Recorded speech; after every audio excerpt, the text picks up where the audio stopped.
Bueno, mis hermanos, los bendigo. Amén. Qué bueno poder compartir una vez más con ustedes en este lugar. Tengo el honor el día de hoy de compartirles, como estamos en esta hermosa tanda de los mandamientos, para mí es un honor, como lo fue ya en 2 oportunidades anteriormente, poder tratar de uno de los mandamientos que, a mi juicio, es de los más importantes dentro de esta serie de mandamientos que nuestro Dios nos dejó, o que nos fue dejado, y lo tenemos en el capítulo 20 de Éxodo, que es el 4.º mandamiento. ¿Por qué considero que es uno de los más importantes? Pues para los círculos religiosos o para el cristianismo en general, no digamos todos, porque hay una rama del cristianismo, una denominación del cristianismo que sí respeta y honra este mandamiento, pero la gran mayoría no, como que lo lee, pasa por allí y dice como que bueno, ahí está, pero nosotros no tenemos nada que ver con eso. Y para mí eso es una pena, porque si usted lee bien Éxodo 20, o antes de Éxodo 20, cuando nuestro Dios eterno se le presenta en su gloria a Moisés y le habla directamente, dice la Escritura claramente que fue Dios mismo quien escribió estos mandamientos, ¿verdad? En piedra, fue Dios mismo. Y a veces se dice, no sé si por ignorancia o mala intención, no lo sabemos, que estos son mandamientos que dejó Moisés o que entregó Moisés al pueblo de Israel. Y yo, como sé que no fue Moisés, sino que fue Dios mismo, porque no lo digo yo, sino que lo dicen las Escrituras, entonces, si fue Dios, quiere decir que desde el 1 al 10, todos son importantes. Y todos tenemos que verlo con detenimiento, y todos debemos honrar y obedecer estos mandamientos. Amén. Bien. Antes de iniciar con la clase, quiero hacer algo aquí especial, porque precisamente hoy estamos en el 7.º día, ¿verdad? Hoy es día sábado para nosotros, para el judío, desde ayer en la tarde, al ocultarse el sol, hasta el atardecer del día de hoy, es el 7.º día, es Shabbat, ¿verdad? Y quiero allí que cierre sus ojos brevemente, y quiero hacer una oración que hacen los judíos para darle la bienvenida. Entonces, esto lo hacen ellos cuando se sientan a la mesa y van a compartir y eso, y hacen la apertura del Shabbat para bendecirlo. Yo quiero que cierren sus ojitos allí. Yo lo voy a leer primeramente desde el hebreo y luego se los leo en español para que ustedes sepan cuál es la bendición. Cierren sus ojos. Dice así: Baruch atah Adonai Eloheinu melech haolam asher kideshanu b'mizvotav v'ratzavanu b'shabbat kodsho v'ahavau huratzon hilanu. Baruch atah Adonai mekadesh hashabbat. Bendito eres tú, Señor nuestro Dios, Rey del universo, que nos santificaste con tus mandamientos, nos amaste y nos legaste tu sagrado Shabbat con amor y voluntad. Bendito eres tú, Señor, que santificas el Shabbat. Amén. Amén. Amén. Amén. Quiero que abran sus Biblias en Éxodo 20. Vamos a leerlo desde el verso 8 al 11. Estamos en el 4.º mandamiento.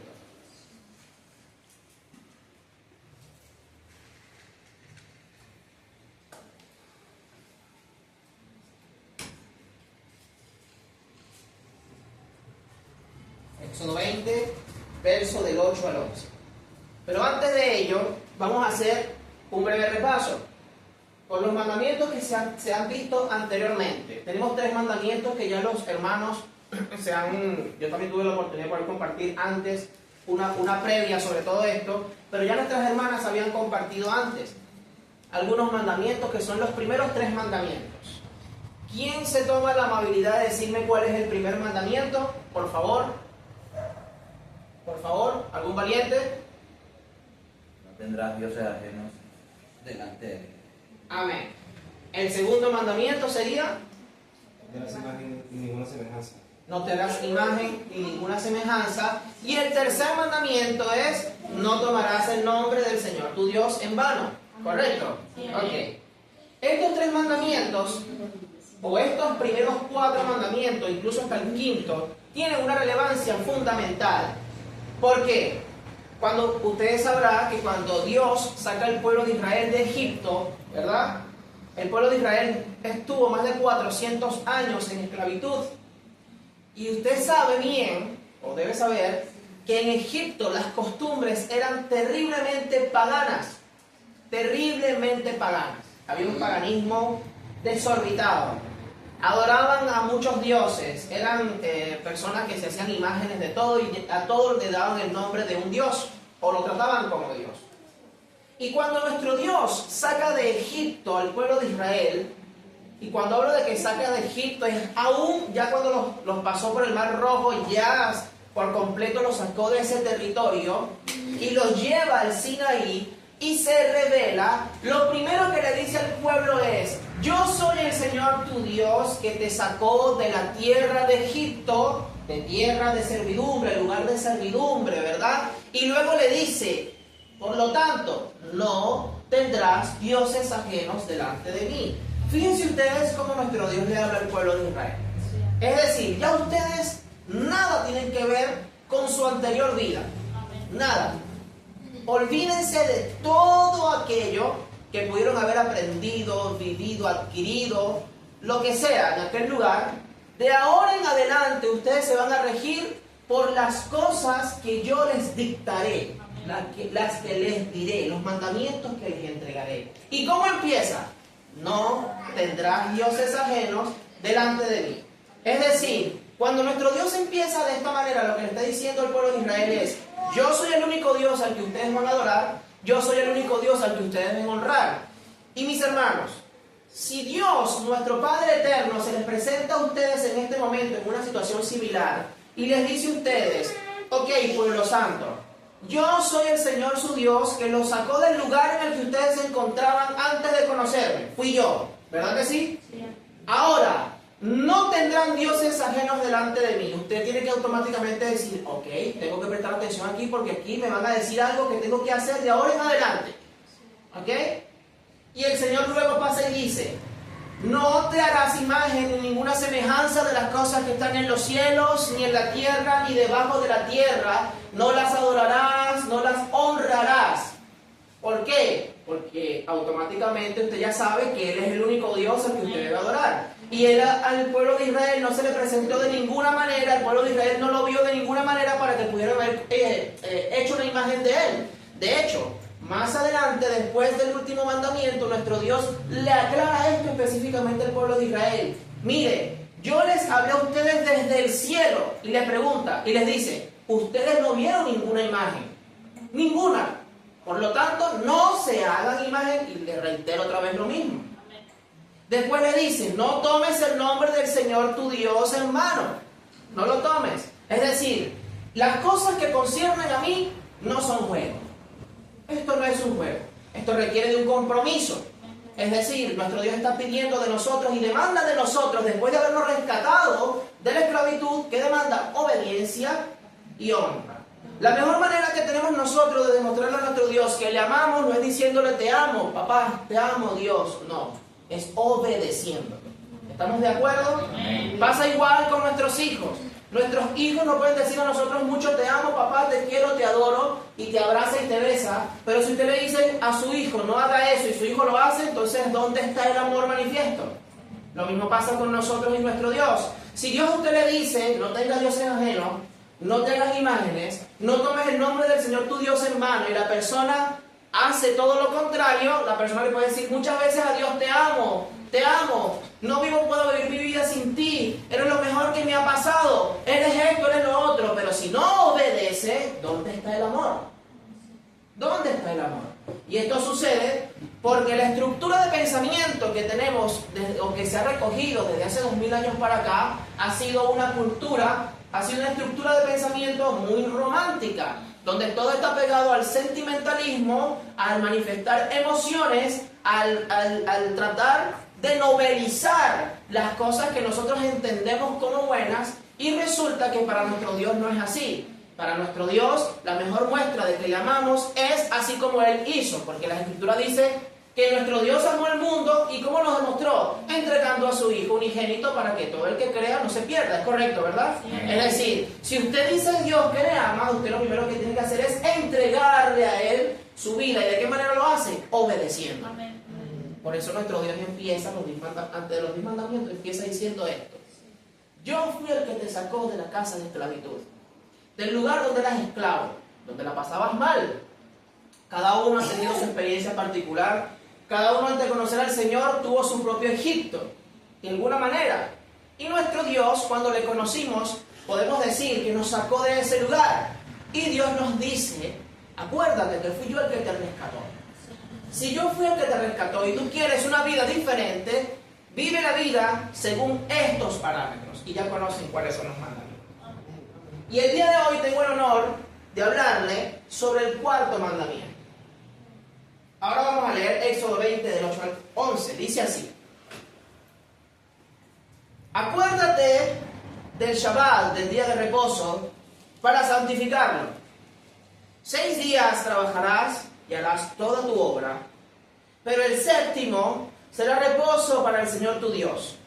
No harás en él obra alguna, ni tú, ni tu hijo, ni tu hija, ni tu esclavo, ni tu esclava, ni tu animal, ni el forastero que está dentro de tus puertas. ¿Por qué? Porque en 6 días hizo el Señor los cielos y la tierra, el mar, todo lo que hay en ellos, y reposó en el séptimo día. Por eso, termina diciendo, el Señor bendijo el día de reposo y lo santificó. Amén. Amén. Ok. Mis queridos hermanos, redimidos por la sangre de Jesucristo, este mandamiento, el cuarto mandamiento, de forma inaudita, de forma increíble, es un mandamiento, o ha sido tratado como un mandamiento controversial, no sé por qué, controversial, ha sido muy cuestionado, ha sido ignorado, y peor aún, este día solemne, que para nuestro Dios es importante, ha sido sustituido.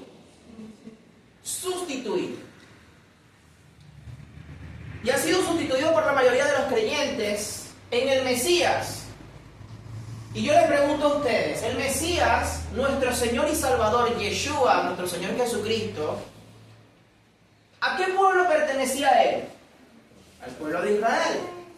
Él no nació en Grecia, Él no era del linaje de los acadios, ni de los asirios, ni de los babilonios, ni de los egipcios. Él era del linaje de Israel, es decir, era judío. Y judío porque era de la tribu de Judá. ¿Ok? Nuestro Señor Jesucristo habrá honrado estos mandamientos. ¿Sí? ¿Verdad que sí, no? Nuestro Señor Jesucristo hablaba como hablaban los hebreos, comía como comían los hebreos, se comportaba y celebraba lo que celebraban los hebreos. ¿Sí o no? Sí. ¿Ok? Y lo tremendo es que personas que creen en el Mesías, este Mesías del que estamos hablando, este mandamiento no lo están honrando, no lo están tomando en consideración, no lo están obedeciendo y no están poniendo por obras muchas de las cosas que las Escrituras se han dejado en cuanto a esto. El pastor hace un momento leyó un texto que es maravilloso. Y ese texto, esas palabras de nuestro Dios, fueron dadas al pueblo de Israel por la misma situación. El pueblo de Israel, ¿qué estaba haciendo? El día de reposo no lo estaba honrando, estaban haciendo lo que le daba la gana ese día. Algunos comerciaban, algunos decían, bueno, sí es el día de reposo, pero bueno, aquí se puede hacer tal o cual cosa, y no le estaban dando el mérito a este día que correspondía. El Señor viene los cuestiones y le dice, mire, si ustedes se retraen de hacer lo que mejor les parece en el día de reposo, si no hablan sus propias palabras, si sacan su pie del estar en las cosas vanas y tratan a mi día santo como delicia, como algo bueno, como algo maravilloso, tal como Él lo hizo, porque Él en Génesis santificó el séptimo día, ¿qué les da? Les da una promesa. Les da una promesa de saciedad, de bendición. Serán colocados en las alturas, dice el Señor. Al pueblo de Israel, porque no lo está honrando. Y tenemos una situación Y es que bastante pueblo, bastante personas, bastante creyentes en el Señor, el Mesías, nuestro Señor Jesucristo, a este mandamiento no le están dando la atención que merece. Entonces, hay muchas organizaciones cristianas alrededor del mundo, a excepción de los adventistas y algunos bautistas del séptimo día, denominaciones que respetan la observancia y santificación del día de reposo por el mero hecho de ser el cuarto mandamiento, pero otras denominaciones no. Este mandamiento ha sido controversial, ¿por qué? Porque si cumples con este mandamiento, según algunos, la religión te acusa de ser una persona judaizante. Si usted hoy en día le enseña a alguien sobre este mandamiento de alguna otra denominación cristiana, le van a acusar de que usted está judaizando y usted quiere judaizar a otras personas, que otras personas se conviertan al judaísmo. Y eso está mal, eso es un error. En el año 373, y esto sí anótenlo,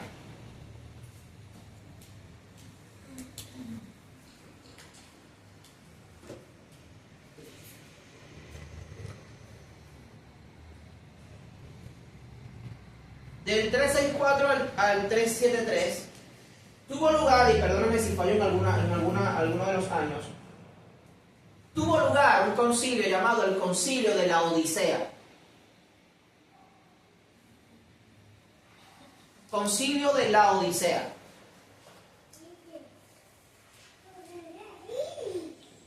Este concilio, ustedes no sé si recuerdan el pasaje de Hechos, donde Pablo, en sus cruzadas evangelísticas, había alcanzado bastante pueblo gentil. Y los judíos estaban diciendo que para que ellos pudiesen ser salvos tenían que circuncidarse. Entonces se levantó un gran debate. Y ese gran debate trajo como consecuencia que todos los líderes, los grandes líderes, los apóstoles y los grandes misioneros hicieron un concilio, y ese es conocido como el Concilio de Jerusalén. Ahora, después que los apóstoles murieron, 3 siglos después, 300 años después, se hace un concilio llamado el Concilio de la Odisea. La Odisea no está en Jerusalén, primeramente. La Odisea es un territorio que es foráneo a la tierra de Israel. De hecho, hay una iglesia que estaba allí, que la vemos en Apocalipsis, que es la iglesia de la Odisea, y a esa iglesia no precisamente se le trata bien en esa parte de las Escrituras. Es decir, había mucha corrupción en este lugar. Una de las cosas que Dios, nuestro Señor Jesucristo, le dice a esas personas en ese texto de la Odisea, ustedes sabrán que les reclama y les dice y les recrimina: ustedes se creen, ¿verdad?, que son ricos, pero delante de mí no saben cuán miserables son. Los trata de tibios y les dice que si no se ordenan, si no se definen entre frío y caliente, el Señor los vomitará. ¿Correcto? Bueno, en este concilio, en este territorio, curiosamente, de la Odisea, sucede esto. Se levanta un decreto, y préstenme atención aquí, por favor. Dice así. Este decreto dice así: los cristianos no deben judaizar y estar inactivos el día sábado. Y usted se preguntará, ajá, pero ¿por qué esto? Si esto es algo que tenemos ya desde tradiciones milenarias. Esto fue algo dado por nuestro propio Dios. Porque aquí ahora se levanta un decreto diciendo que los cristianos, ya automáticamente separando a los cristianos de sus raíces hebreas, de sus raíces bíblicas, más que hebreas, porque son raíces bíblicas, porque es la palabra de nuestro Dios, se hace ya automáticamente una separación. Los cristianos no deben judaizar ni estar inactivos el día sábado, el día séptimo, sino que trabajarán ese día. Pero el día del Señor será especialmente honrado, y como cristianos deberán, si es posible, no trabajar en ese día. Sin embargo, si se los encuentra judaizados, serán excluidos de Cristo. Imagínense ustedes. Este es un decreto levantado en el Concilio de la Odisea. Yo le pregunto a usted con toda sinceridad y respóndame con sensatez. ¿Estas palabras citadas en este decreto tienen influencia bíblica? No. No. ¿Por qué me van a excluir de Cristo si yo honro el cuarto mandamiento? Deme una razón por la cual yo sea excluido de Cristo, quien dice que es el Señor aún del día de reposo, porque yo seré excluido de Cristo si yo honro este mandamiento. Si nuestro Señor Jesucristo le dice claramente a las personas, a los que los cuestionaron en ese momento, que le dice, mira, ¿por qué tus discípulos, tus estudiantes, frotan trigo en el día de reposo y hacen estas cosas en el día de reposo? Y Él les dice, ustedes lastimosamente han convertido la tradición de los ancianos, y ahí está para que usted lo lea. Él dice, la tradición de los ancianos con el mismo respeto, colocándolo al nivel de los mandamientos de Dios. Es decir, han hecho de los mandamientos de hombres como si fuesen mandamientos de Dios. Y lo que están es perturbando a las personas que quieren honrar a Dios con sus tradiciones. Eso es lo que le cuestiona claramente nuestro Señor Jesucristo a los religiosos de la época. Él no está diciendo ni invalidando el mandamiento del día de reposo. ¿Por qué? Porque tenían hambre y bueno, agarraron una espiga de trigo, la frotaron y se la comieron. Lo que pasa es que la tradición de los ancianos, los fariseos, los religiosos de la época, ellos decían que en el día de reposo no se podía tomar una espiga de trigo, frotarla y comer. ¿Por qué? Porque ya estabas haciendo una obra. Y hoy en día es peor. Hoy en día los ultraortodoxos, ellos, si quieren tener la luz encendida en su casa, antes del atardecer del día viernes, pasan el switch, porque después del atardecer del día viernes, si ellos bajan el switch, ya están haciendo una obra y están quebrantando el cuarto mandamiento. Yo le pregunto a ustedes, ¿usted leyó ahorita en Éxodo 28 al 11 algo de eso? ¿Usted leyó que no puede espigar? ¿Usted leyó que no puede agarrar su plato, su tenedor y su cuchillo y llevarse el alimento a la boca? ¿Usted leyó eso? No. Es algo descabellado, ¿verdad que sí? Nuestro Señor, ¿qué es lo que dice realmente? Para poderlo entender, tenemos que irnos a Génesis. Génesis capítulo 1. Nuestro Señor, nuestro Creador, nuestro Dios, ¿qué hizo? En Génesis capítulo 1 estaba creó todas las cosas, ¿verdad? Pasó el día 1, día 2, día 3, día 4, día 5, día 6. Y el séptimo, ¿qué hizo? Cesó de toda su obra. Cesó de toda su obra. Es decir, el séptimo día vio que todo era inmensamente bueno y lo que hizo fue cesó, reposó. No es que se acostó a dormir nuestro Dios, no. Es que acabó su obra. Y el séptimo día lo bendijo. Y Él le pide a su pueblo que haga lo mismo. Trabajen 6 días, como yo. Pero ¿cómo es eso si nosotros no somos Dios? Bueno, si usted dice eso, entonces usted me va a obedecer el texto que dice, sean santos como yo, el Señor tu Dios, soy santo. ¿Verdad? Sí. Usted no va a obedecer ese mandamiento, sean santos como yo soy santo. Bueno, si Dios les dice, así como yo reposé en el día séptimo de mi obra, ustedes trabajarán y harán toda su obra los primeros 6 días de la semana y el séptimo reposarán. Ahí lo dicen en el cuarto mandamiento, ¿cierto? Sí. Ok. Entonces, ya vimos lo del decreto de la Odisea.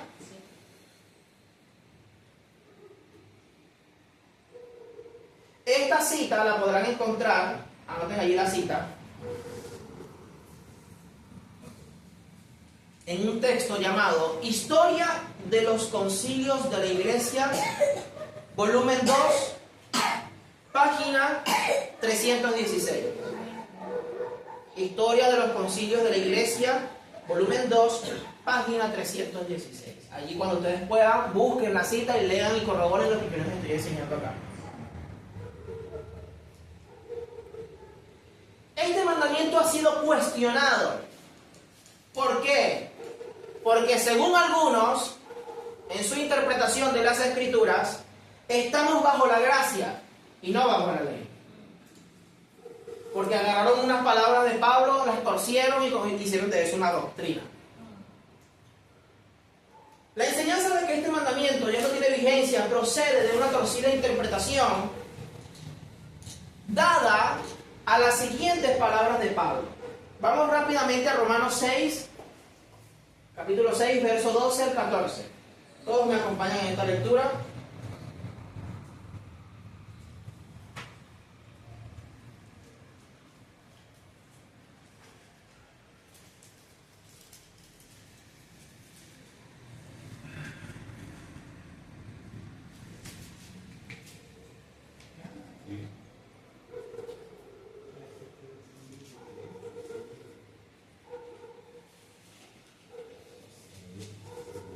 Dice así, Romanos 6, 12 al 14. Nuestro querido hermano Pablo, nuestro apóstol, dice: no reine pues el pecado en su cuerpo mortal, de modo que obedezcan a sus malos deseos, ni tampoco presenten sus miembros al pecado como instrumentos de injusticia, sino más bien preséntense a Dios como vivos de entre los muertos, y sus miembros a Dios como instrumentos de justicia, porque el pecado no se enseñoreará de ustedes, ya que no están bajo la ley, sino bajo la gracia. Yo, leyendo aquí sensatamente, veo que Pablo no está hablando en estas partes acerca de lo que son los mandamientos de Dios. Él está hablando sobre el pecado, hablando de las personas convertidas, aconsejándoles que sus vanas y viejas costumbres ya, por favor, déjenlas de un lado, porque ustedes han sido iluminados, han sido alumbrados por la luz de Cristo. Es decir, ya ustedes no están bajo la ley, ustedes están bajo la gracia. Porque si siguen pecando, ustedes serán juzgados bajo los dictámenes de la ley. Pero si ustedes, que han sido alcanzados por la gracia de Jesucristo, no vivan más en pecado. ¿Sí o no? Sí. Así lo puedo entender yo. Yo no puedo decir que Pablo aquí está diciendo: no, mira, Pablo dijo que no, ley, ya nada de ley, nada de mandamiento, nada de eso. Aquí Pablo está diciendo que, bueno, que estamos bajo la gracia. ¿Qué significa eso? ¿Quién puede explicar que estamos bajo la gracia y no bajo la ley? ¿Qué significa eso? Porque lo dicen pero no lo explican. Y como no se explican, una persona que toma las escrituras una vez al año y le dicen: no, ese es un varón de Dios y tiene la unción de Dios, y él dice que no estamos bajo la ley sino bajo la gracia, es decir, bueno, aquí Antiguo Testamento, chao, palabra dada por Dios, no tengo nada que ver con eso. Ahora yo solamente leo lo que dice nuestro Señor Jesucristo. Y usted busca en el Nuevo Testamento, o lo denominado Nuevo Testamento, si nuestro Señor Jesucristo invalidó los mandamientos de nuestro Dios. Y yo quiero que alguien me saque un texto, una línea del Nuevo Testamento y me diga que nuestro Señor Jesucristo invalidó los mandamientos de nuestro Dios. Más bien los reivindicó. Los reivindicó. Y los puso en un estándar elevado, diciéndole a todas las personas: no todo el que me dice Señor será salvo, sino el que hace la voluntad de mi Padre. ¿Cuál es la voluntad del Padre? Ahí está. Lo dice claramente. Y hay una parte donde les dice claramente también: no todo el que me dice, en aquel día me dirán Señor, Señor, en tu nombre echamos fuera demonios, hicimos esto, hicimos grandes milagros, grandes obras, grandes portentos. Y el Señor es que les dice: nunca los conocí, apártense de mí, hacedores de maldad. Y en el griego, sorprendentemente la palabra que se utiliza allí es anomia, hombres violadores de la ley. En el griego, anótenlo. Anomia, busquen el texto, búsquenlo en el griego y busquen la traducción. Y les dice: hombres violentadores de la ley, hombres sin ley. Es decir, creían en el Señor Jesucristo, echaban fuera demonios, pero no estaban honrando los dictámenes que nuestro Dios eterno había dejado. Lo mismo que le cuestionó el pueblo de Israel infinidades de veces. ¿Y por qué le vino juicio al pueblo de Israel? Porque no estaba guardando los mandamientos de su Dios. Podrá leerlo usted detenidamente en su momento en la historia de los reyes, en las crónicas, en los profetas, y confirmarlo en los jueces también. El pueblo de Israel lo primero que hizo cuando entró a la tierra prometida, después que murió Josué, ¿qué hizo? Comenzaron a hacer desastres. Se hicieron imágenes y todo lo demás. ¿Y qué vino juicio? Comenzaron los filisteos a atacar, le robaron la tierra, se metían, mataban a sus mujeres, etcétera, etcétera, etcétera. Y se levantaron a un prócer, un caudillo. ¿Y qué hacía? Vuélvanse al Señor su Dios y guarden sus mandamientos. Era la reprensión que siempre se le hacía al pueblo de Israel. ¿Sí o no? Sí. Perfecto. Entonces, este texto que leímos hace un momento de Romanos ha sido sacado violentamente de contexto. violentamente, quizás hasta con mala intención en algún momento se habrá hecho. Alguien que lastimosamente no sabemos qué tramaba. Y de esto se ha sacado una doctrina, y ya lo vimos en el concilio, donde se le dice que todo aquel que se ponga a estar guardando este mandamiento está judaizando. Y yo pregunto, ajá, ¿y si guardo el primer mandamiento no estoy judaizando? Si guardo el segundo no judaizo. ¿Por qué el cuarto solamente? Si honro a mi padre y a mi madre, que son las mismas palabras de nuestro Dios, ¿no estaré judaizando? ¿Por qué solamente el cuarto mandamiento? ¿Por qué ese? ¿Por qué ese? Algo extraño, ¿verdad? Algo extraño. Génesis 2, 3 al 5 dice... Perdón. Eso es otra cita. Cuando nosotros leemos a Pablo, tenemos que hacerlo con responsabilidad. Si nosotros leemos las palabras y el consejo que dio nuestro amado hermano Pablo, tremendo varón del Señor, celoso de la ley, como él lo dijo, como él testificó delante de los gobernantes romanos, diciendo: miren, yo no sé de qué me están acusando a mí, si yo soy hebreo de hebreos, soy de una de las tribus de Israel, de la tribu de Benjamín, circuncidado al octavo día como todos mis hermanos, celoso del Dios de mis padres, también temeroso de la ley y los profetas, dice el apóstol Pablo cuando se defiende. Entonces yo no sé de qué lo acusan a él, o por qué están sacando sus palabras de contexto, si él nunca enseñó en contra de los mandamientos de nuestro Dios, o algo distinto. ¿Entiendes? Pero sus palabras han sido torcidas y Pedro lo advirtió. Pedro dice: bueno, nuestro hermano Pablo, con la sabiduría que Dios le ha dado, él ya les ha hablado sobre estos temas, aunque algunos indoctos, dice él, han torcido sus palabras para su propia perdición, dice Pedro. ¿Ah? Entonces, bueno, sigamos. Entonces, ok. Entonces el que le entienda, Pablo está enseñando que Cristo a través de su sacrificio quitó el gobierno del pecado sobre el mundo, trayendo lo que conocemos como gracia para que tengamos conciencia de que ya no debemos vivir bajo el yugo del pecado, sino bajo la dirección del Espíritu que nos fue dado, el Espíritu de santidad, para gloria y adoración de nuestro Dios Todopoderoso. Este mandamiento ha sido ignorado. ¿Por qué? Si le preguntamos a un creyente hoy en día sobre los mandamientos, pocos darán una respuesta bíblica. La mayoría responderá según lo que haya escuchado de su líder o pastor de la congregación. Todos repiten y repiten. Se dicen siervos del Dios de la Biblia, pero ninguno se acerca a la Biblia para conocer más del Dios a quien dicen servir. Por actitudes como esta surgen personajes como los siguientes. Y atención aquí que voy a dar varias citas. Por estas actitudes surgen algunos personajitos de la historia que le han sido de mucho tropiezo a muchas personas que han querido adorar al Dios verdadero, han querido servir. Hubo un cardenal llamado James Gibbons, anótelo allí, James, se lo escribo aquí. Perdón.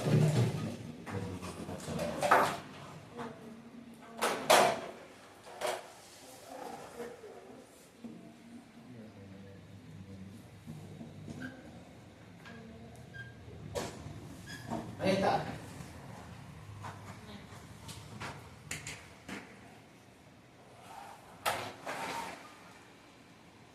Este hombre dice lo siguiente, James Gibbons.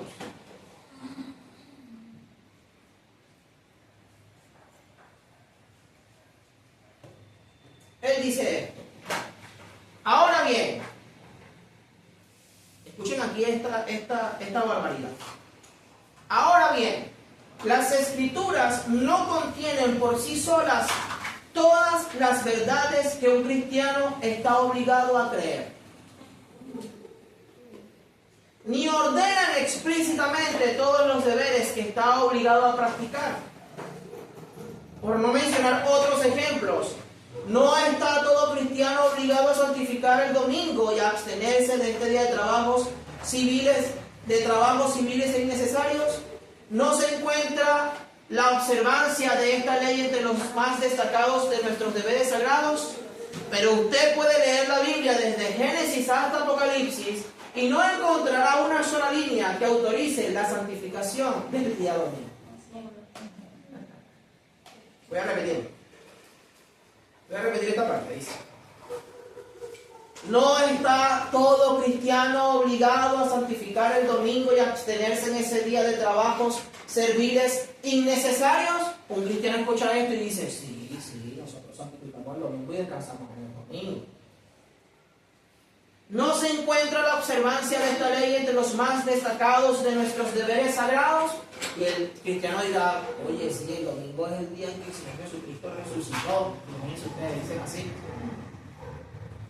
Y sigue diciendo: pero puedes leer la Biblia desde Génesis hasta Apocalipsis. No encontrarás una sola línea que autorice la santificación del domingo. Las Escrituras imponen la observancia religiosa del sábado, un día que nunca santificamos. Esto está, cita, anótenlo para que lo puedan leer después. La fe de nuestros padres, Cardenal James Gibbons. La fe de nuestros padres, Cardenal James Gibbons.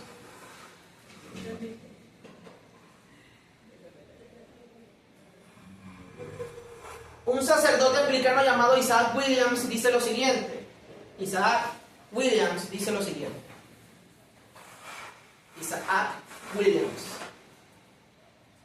Presten atención aquí. ¿Dónde se nos dicen las Escrituras que debemos guardar el primer día? Pregunta él.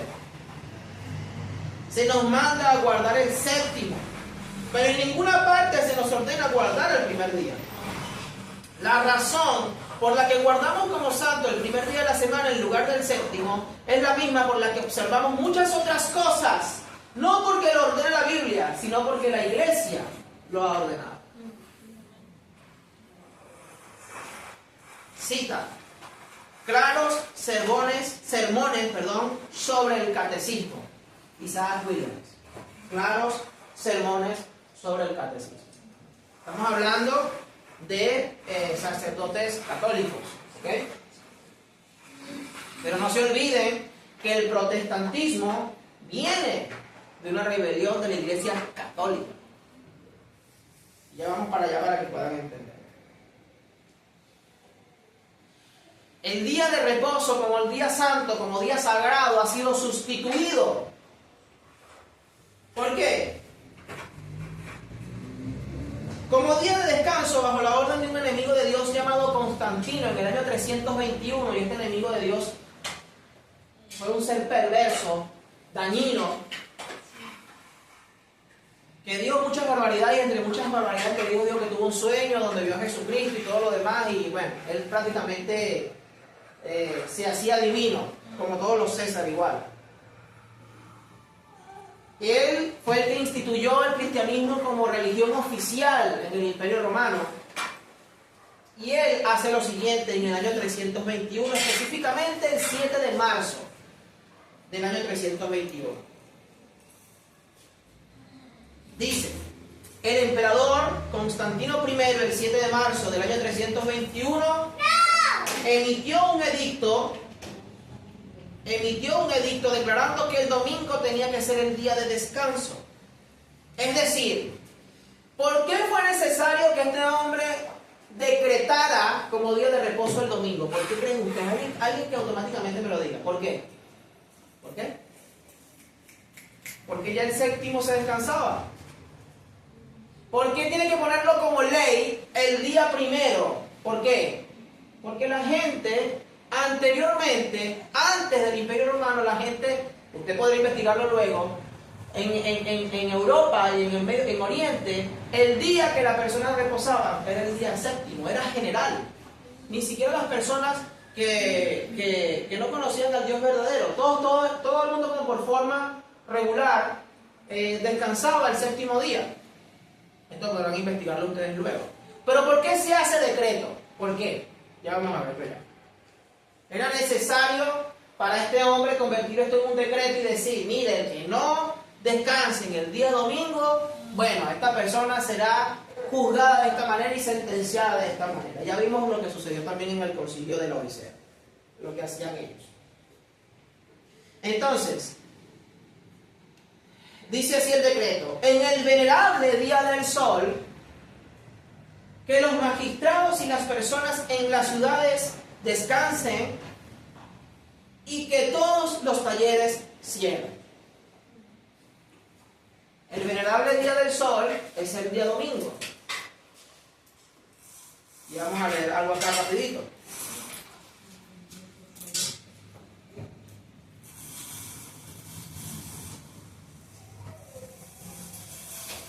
Yo pasé al grupo de la escuela un enlace de una columna hecha por la BBC donde hablan sobre este tema acerca del día domingo. El tema después lo podrá leer con calma.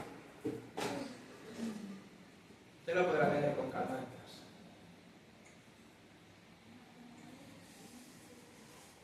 Domingo, el primer día de la semana, que conocemos como domingo, ese es un nombre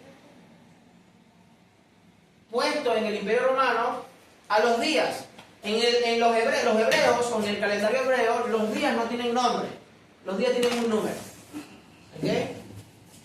Los días tienen un número. En el calendario hebreo tenemos el día 1 después de Shabbat, 2 después de Shabbat, 3, 4, 5, 6 después de Shabbat y Shabbat, que es séptimo. ¿Okay? Los días en el calendario hebreo no tienen nombre, pero los paganos, y específicamente el Imperio Romano, a los días le colocaron un nombre. El primero, 10 solaris, que es día del sol, el domingo. El segundo le pusieron 10 lunae, día de la luna, lunes. El tercero, 10 martis, día de Marte, es decir, uno de los planetas. El cuarto, 10 mercury, día de Mercurio, miércoles. 10 Jovis, o día de Júpiter, ¿cuál es? Jueves, día de Júpiter. 10 Júpiter. 10 Veneris, días de Venus, viernes. Y 10 Saturni, día de Saturno, que conocemos como sábado. Esos fueron los nombres que en el Imperio Romano le colocaron a los días. Entonces, nosotros sin saberlo, en nuestro calendario, a nuestros días le debemos un nombre de un dios romano. ¿Sí? Un dios romano. Y no lo sabíamos, ¿verdad? Pero esto estaba escrito. Esto había sido declarado ya. Usted cuando lea al profeta Daniel, usted se dará cuenta que se hablará de un personaje que se le dio autoridad para que cambiara la ley y los tiempos. Eso lo podrá leer usted más adelante. Y esto se cumplió hasta el día de hoy, después de 2000 años, todavía el calendario oficial, casi que en todo el mundo, es el calendario romano, que es el calendario gregoriano, que fue un papa romano. Tienen nombres de dioses paganos. Pero si vamos a las escrituras, en Génesis capítulo 1 usted ve que nuestro Dios dice, que se dice en las escrituras, y fue la tarde y la mañana, el día 1. La tarde no dice fue el día lunes, el día 1, fue la tarde y la mañana, el día 2, y fue la tarde y la mañana, el día 3, y así sucesivamente. Y los hebreos siguen esta misma tradición. Los días no tienen nombre, tienen un nombre. El único día que tiene, por decirlo de alguna manera, nombre es el Shabbat, el día de reposo. Entonces, para no alargarme aquí, este personaje Constantino emitió este decreto, este dicto, donde él dice, ya aquí no se va a tratar el día séptimo como día oficial de descanso. Ahora será el día del Sol Invictus, el día de reposo, el día donde las personas se salgan de su obra. La solemnidad del día de reposo, el séptimo día, fue transferida por estas personas con decretos al día domingo. En el Concilio de Trento, anoten allí,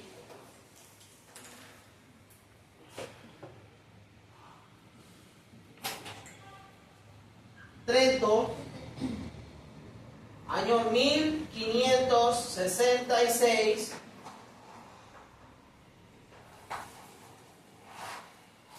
Concilio de Trento, año 1566, otro concilio más, así como el de la Odisea, se declara lo siguiente, dice así: complace a la Iglesia de Dios que la celebración religiosa del día sábado se debe transferir al día del Señor, el domingo. Es decir, antes de ese concilio era tratado como solemne el día sábado, el día de reposo. Y ellos transfirieron su solemnidad al día domingo. Concilio de Trento, año 1566 y 1566, edicto establecido. Lo sorprendente de esto es que todas estas cosas en contra de un único mandamiento. Un solo mandamiento, el cuarto mandamiento. ¿Por qué? ¿Por qué no con el primero, con el segundo, con el séptimo? ¿Por qué con el cuarto mandamiento?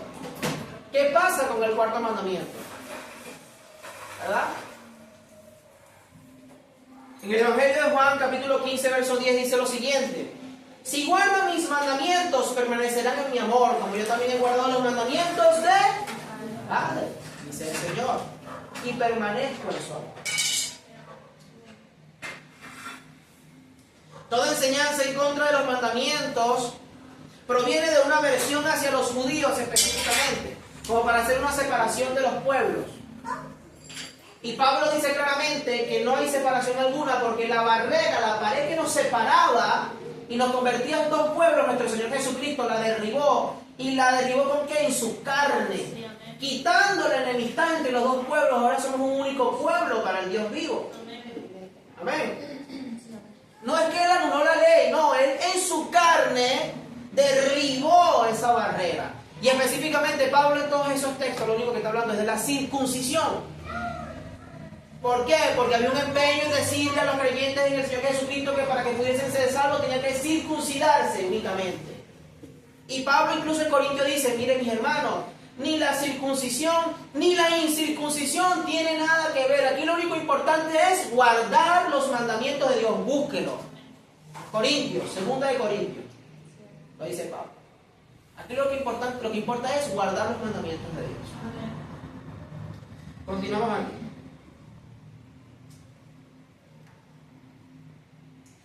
Un hombre llamado San Justino, en un texto denominado Apología 1.67, dice: Apología 1.67 dice esto: nos reunimos todos los días del sol. Los días del sol. Imagínense ustedes. Porque es el primer día después del sábado judío, pero también el primer día en que Dios, sacando la materia de las tinieblas, creó el mundo. Ese mismo día Jesucristo, nuestro Salvador, resucitó de entre los muertos.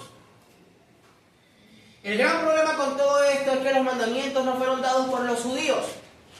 Fueron dados por Dios al pueblo de Israel en el monte Sinaí. Los 10 mandamientos, a pesar de ser dirigidos al pueblo de Israel, su carácter es universal. Tanto así que en el mundo entero el asesinato, el robo, el adulterio y la difamación son pecados, son cosas que son castigadas con cárcel. ¿Sí? Todos lo sabemos.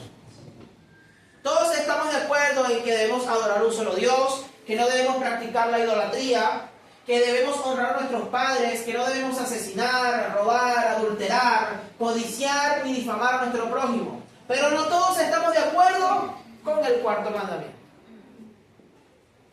Porque este mandamiento, según, no tiene vigencia. ¿Cuál es el texto bíblico que dice que ya no debe cumplirse? ¿Jesucristo o los apóstoles enseñaron que los mandamientos no aplican en el nuevo pacto? El apóstol Pablo, por ser apóstol de los gentiles, es el único al que se le atribuye de forma equivocada la enseñanza en cuanto al cumplimiento de los mandamientos. Se le atribuye a él que él enseñó en contra de eso. Alguien que me lea por favor Romanos 14, 5 y 6. Romanos 14, 5, 6. Uno hace diferencia entre día y día, otro juzga iguales todos los días. Cada uno esté plenamente convencido en su propia mente. El que hace caso del día, lo hace para el Señor, y el que no hace caso del día, para el Señor, no lo hace. El que come para el Señor, el que come para el Señor come, porque da gracias a Dios, y el que no come para el Señor no come y da gracias a Dios. Si hacemos una lectura nuevamente sensata del texto, usted podrá ver que en todo ese pasaje la enseñanza de Pablo no está dirigida a los mandamientos. Ahí están hablando de que unas personas comen carne y otras personas comen verdura. Y él está diciendo que bueno, la persona que quiera comer, que coma, y si no quiere comer, en el día que prefiera no comer, que lo haga. Y trate con respeto a eso, pero tiene que tener presente que lo hace para el Señor. Si la persona lee, si leemos claramente, con detenimiento, todo ese pasaje, Pablo no está hablando de los mandamientos. No lo está haciendo. No enseña en contra de los mandamientos. Pero ese texto es usado ¿para qué? Para decir que no, mira, Pablo lo dice. Ajá, Pablo lo dice. Perfecto. Supongan ustedes que la intención de Pablo era esa, que no lo es. Yo anulo esa mentira y me rebelo en contra de esa mentira.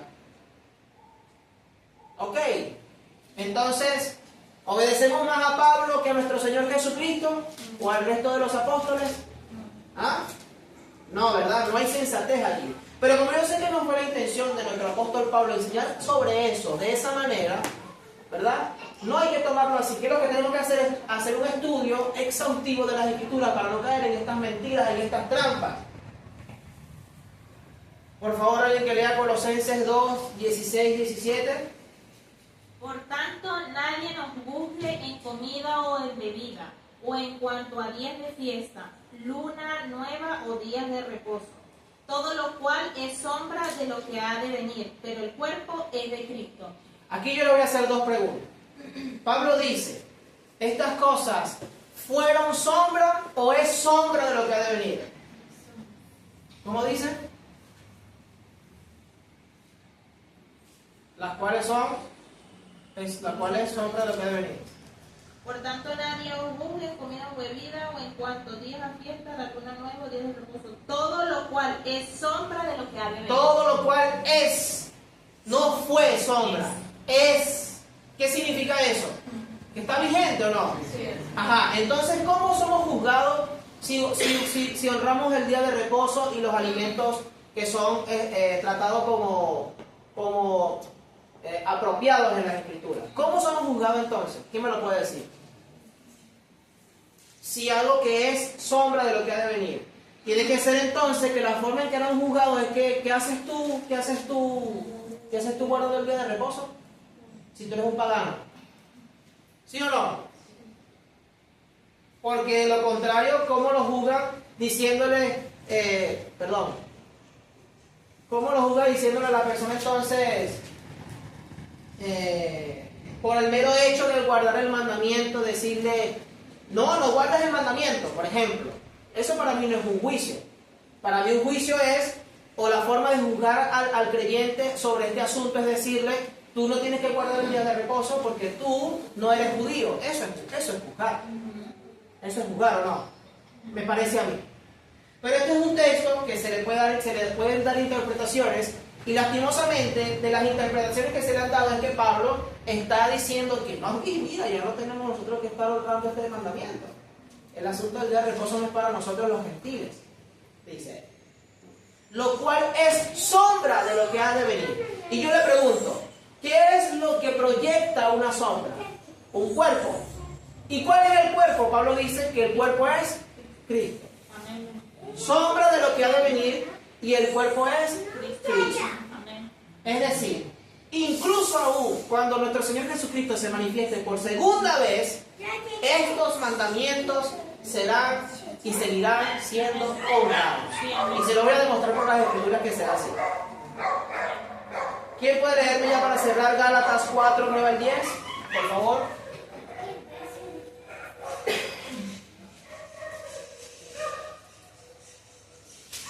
Gálatas 4, 9 y 10. Mas ahora, conociendo a Dios, o más bien siendo conocidos por Dios, ¿cómo es que vuelven de nuevo a los débiles y pobres rudimentos, a los cuales os queréis volver a esclavizar? Guarden los días, los meses, los tiempos y los años. ¿Cómo dice guarden? Guarden los días, los meses. ¿Qué versión es esa? ¿De una manera? Sí. Léelo otra vez, mi hermano, por favor. Mas ahora conociendo a Dios, o más bien siendo conocidos por Dios, ¿cómo es que volvéis de nuevo a los débiles y pobres rudimentos? Déjalo un momento ahí. Yo les hago una pregunta. Si una persona llega al conocimiento de Dios, ¿verdad? Es decir, no conocía al Dios verdadero y ahora lo conoce, ¿a cuáles rudimentos se está refiriendo entonces Pablo? Si no conocía a Dios, ¿se estará refiriendo entonces que la persona sí conocía a Dios y conocía los mandamientos? ¿A cuáles rudimentos se está refiriendo entonces? A las costumbres paganas que tenía la persona antes de conocer al Dios verdadero, ¿sí o no? Esos rudimentos.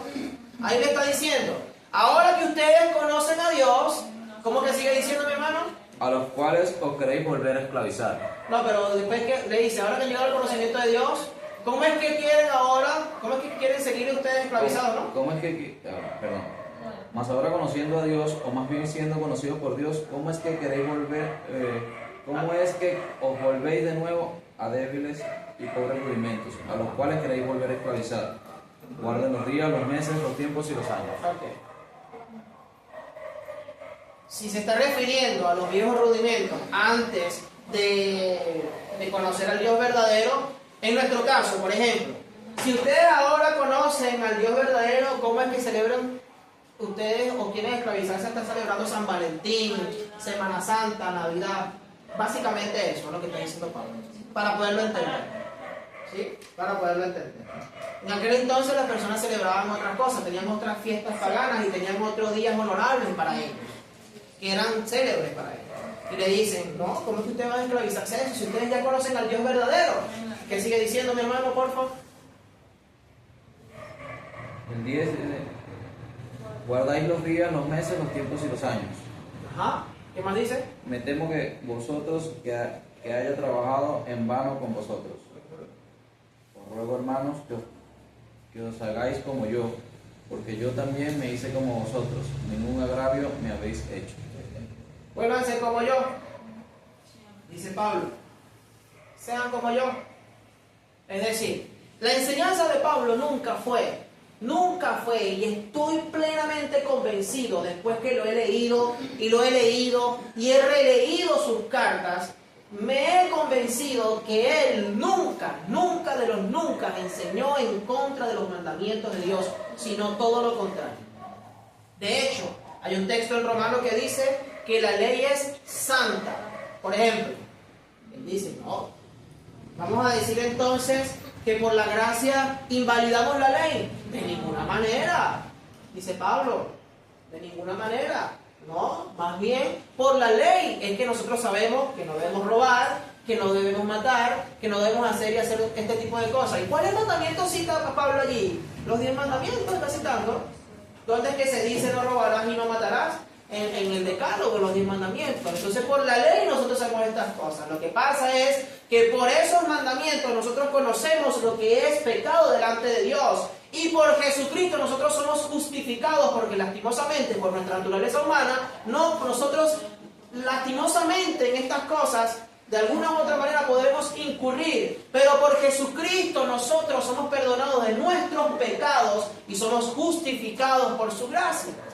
Amén. Es decir, nosotros no somos salvos por el mero cumplimiento de la ley. Somos salvos por la obra redentora de Jesucristo. Pero ya que Jesucristo nos salvó, ¿qué hacemos? ¿Nos quedamos inertes y no hacemos nada? No. Tenemos que ahora guardar los mandamientos del Dios verdadero y permanecer en ellos. ¿Sí o no? Sí, amén. Ahí está la lógica de todo. Porque de qué sirve que me hayan salvado, que haya venido un Salvador y haya derramado su sangre por mí y yo siga viviendo la misma vida que vivía. Ahí lo dijo Pablo, ¿cómo es que ustedes van a seguir esclavizados a lo mismo? No, ustedes han nacido una nueva vida. Dice Pablo, ¿cierto? ¿Cuál es esa nueva vida? Bueno, allí tenemos la palabra de nuestro Dios y sus estatutos y sus ordenanzas, las cuales nosotros hacemos bien obedecer, honrar y santificar. ¿Estamos de acuerdo? Amén. No les estoy enseñando ninguna herejía aquí, por si acaso, mis hermanos, estamos hablando cosas de sentido común. Ni siquiera hay que ser aquí un ingeniero, un científico, un astronauta para saber que verdaderamente lo que estamos hablando aquí es cosas de mero sentido común. En el siglo XVI se levantó un movimiento protestante liderado por un personaje llamado Martín Lutero. ¿Lo conocen? ¿Han oído hablar de él? Martín Lutero.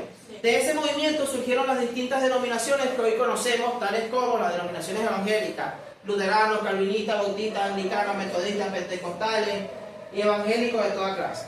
Estas denominaciones se levantaron en contra de las prácticas tradicionales de la Iglesia Católica y adoptaron como lema las 5 solas de la fe, o de la reforma, mejor dicho, que es solo Escritura, solo Cristo, sola gracia, solo fe y solo gloria a Dios.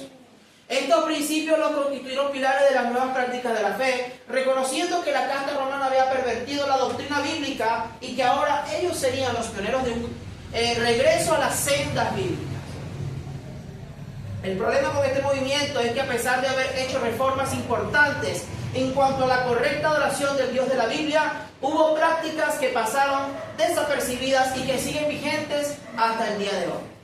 Ejemplo de esto: las iglesias cristianas no católicas hoy en día practican Navidad, San Valentín, observación del día domingo como el día del Señor, bautismo por aspersión en la Trinidad, etcétera, etcétera, etcétera. Si uno de los principios de la Reforma declara solo Escritura como fundamento de la fe, ¿en qué parte de la Biblia aparecen estas tradiciones y en qué parte nos dice que debemos cumplirlas como mandamiento de Dios? En ninguna parte. Martín Lutero dice lo siguiente, les doy una cita bíblica, una cita para que la noten. La cita se escribe así: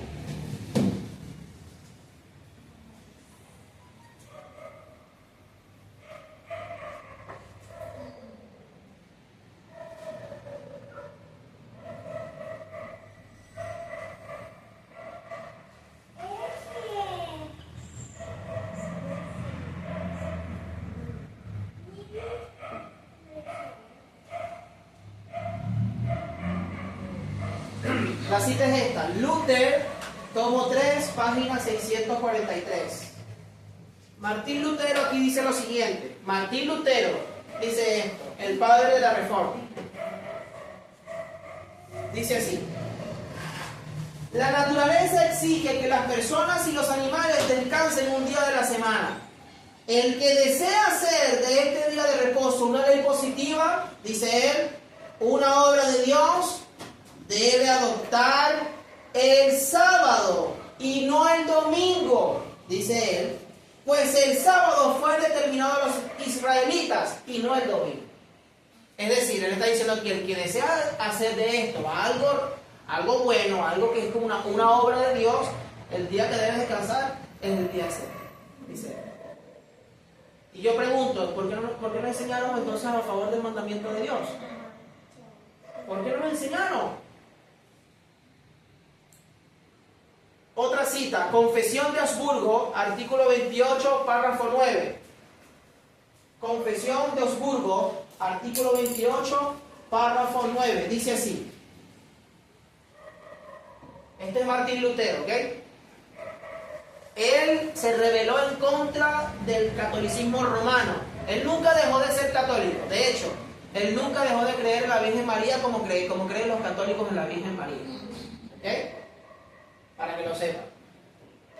Dice, ellos, refiriéndose a la iglesia romana, alegan que el día de reposo fue transferido al domingo, el día del Señor, lo que es contrario al decálogo, los 10 mandamientos. No hay un ejemplo mayor de prepotencia que ese cambio del día de reposo. Con eso ellos dicen cuán grande es el poder y la autoridad de la iglesia, pues ella cambió uno de los 10 mandamientos. A pesar de la conciencia que había en Lutero sobre las perversiones de la Iglesia Católica Romana, él y el resto de sus seguidores hasta el día de hoy siguen observando el domingo como el día del Señor. Esto dio espacio para que la misma Iglesia Católica hiciera la siguiente declaración sarcástica en contra de los protestantes.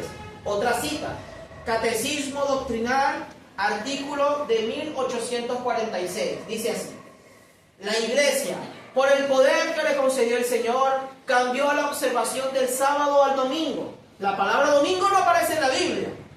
Por lo que las iglesias protestantes están obedeciendo la autoridad de la Iglesia Católica. Imagínense ustedes la gravedad de esto. Él se está burlando. Él está diciendo, ¿dónde dice que se debe honrar el domingo? En ninguna parte. Pero ellos, los protestantes, ¿qué están haciendo? Están haciendo lo mismo que la Iglesia Católica. Tanto que pelean, tanto que protestantes, que para acá, que para allá, y mira, hacen lo mismo. Malicia de la tiniebla. En las Escrituras no hay texto que diga que a la Iglesia se le transfirió el poder de cambiar leyes y tiempos. Hay alguien a quien sí se le da permiso de hacer eso por poco tiempo, y aparece en Daniel 7:25, dice así: Él hablará palabras contra el Altísimo y oprimirá a los santos del Altísimo. Intentará cambiar las festividades y la ley. En sus manos serán entregadas durante un tiempo, tiempos y la mitad de un tiempo. Daniel 7:25. Dios no cambia. Amén. Nuestro Dios no cambia. La Biblia dice que Él es el mismo ayer, hoy y por todos los siglos. El Todopoderoso es inmutable y sus palabras van desde la eternidad hasta la eternidad. Si nuestro Padre Eterno iba a cambiar algo de lo que ya había declarado en la antigüedad, de las mismas Escrituras estaría el testimonio. Pero no es así. Al contrario, Dios mismo a través del profeta Isaías dice en Isaías 66, 22, 23, porque como permanecen delante de mí los cielos nuevos y la tierra nueva que yo haré, así permanecerá la descendencia y el nombre de ustedes, dice el Señor. Y fíjense lo que dice aquí: sucederá que de mes en mes y de día de reposo en día de reposo vendrá todo mortal para postrarse delante de mí, ha dicho el Señor. Cuando usted lee las Escrituras, específicamente en el Nuevo Testamento, sobre un cielo nuevo y una tierra nueva, ¿eso se refiere a cuándo? ¿A qué momento será ese? Ya después que todas las cosas hayan sido, ¿verdad? Hechas nuevas, ¿verdad? Cuando nuestro Señor Jesucristo vino, ya se estableció el reino de Dios. Eso lo vemos en Apocalipsis. Y aquí dice nuestro Dios, en palabras del profeta, que sucederá, como permanecen delante de mí los cielos nuevos y la tierra nueva, que vendrá todo mortal de mes a mes y de día de reposo, en día de reposo, a postrarse delante de mí. Es decir, en esa época, en ese momento, cuando ya todo esto como lo conocemos haya pasado, todavía se hablará del día de reposo. ¿Entiendes? Si vamos a usar la expresión Día del Señor para atribuírsela al domingo por ser el primer día de la semana asociado al día en que fue hallada la tumba vacía, hay un error, pues esa no es la razón por la cual la Biblia aparece esta expresión Día del Señor. Las únicas ocasiones en las que se usa esta expresión es en dos situaciones.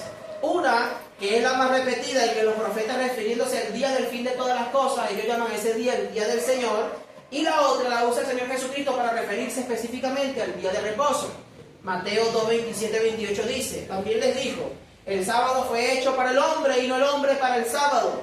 Así que el Hijo del Hombre es Señor aún del día de reposo. Es decir, Él es Señor de un día. El día del Señor, el día séptimo. Y termino con esto, mis hermanos. Aconsejándoles. Todas estas enseñanzas que durante muchos años se han levantado en contra de los mandamientos de nuestro Dios, usted tiene que tener presente esto. El único que desde el principio ha torcido las palabras del Señor nuestro Dios es el diablo, la serpiente. Y usted lo verá cuando la serpiente le habla a Eva y le dice: no, Dios no quiso decir eso. Que ibas a comer y te ibas a morir. No, eso no fue lo que quiso decir Dios. Ahí automáticamente vemos el testimonio de que el único que tuerce las palabras de Dios para confusión es el diablo. Y todas estas enseñanzas en contra de los mandamientos de nuestro Dios, que se han torcido y se han pervertido, el único que está detrás de todo esto es el diablo, que el Señor lo reprenda. El único. Para que la persona niegue la verdad y la veracidad de la palabra de nuestro Dios eterno. El que quiera creer que la palabra de Dios es viva y eficaz, y que lo que se dice desde el principio hasta la última sílaba, el último punto en Apocalipsis, eso es verdad, como dice nuestro Señor Jesucristo, palabra fiel y verdadera son estas palabras, créalo. El que no quiera creer y rechazar estas cosas, que las rechace. Todos daremos cuenta delante de Dios sobre lo que está escrito. Todos darán cuenta a Dios sobre lo que honró y lo que no honró, sobre lo que ignoró y sobre lo que hizo propio por amor a su Creador. Cada uno rendirá cuenta. Yo cumplo con este compromiso y con esta obligación de dejarles a ustedes esto presente. El cuarto mandamiento sigue vigente. El día de reposo debe seguir siendo honrado y tratado como tal, como un día santo. ¿Por qué día santo? Porque Dios lo santificó. Y Él le dice al pueblo de Israel, acuérdate del día de reposo para santificarlo. Es decir, se les había olvidado. Yo hoy les digo a ustedes, acuérdense del día de reposo para santificarlo, porque ha sido olvidado por mucho tiempo y este mandamiento ha sido ignorado por muchísimo tiempo. Y cierro con Isaías 58, 13 al 14, que dice, si por causa del día de reposo apartas tu pie para no hacer lo que te plazca en mi día santo y llamas al día de reposo delicia, el día santo del Señor, honorable, y lo honras, no siguiendo tus caminos, ni buscando tu placer, ni hablando de tus propios asuntos, entonces te deleitarás en el Señor, y yo te haré cabalgar sobre las alturas de la tierra, y te alimentaré con la heredad de tu padre Jacob, porque sí, la boca del Señor lo ha hablado. Amén. Amén. Ya terminamos, mis hermanos. Gracias al Señor por su palabra.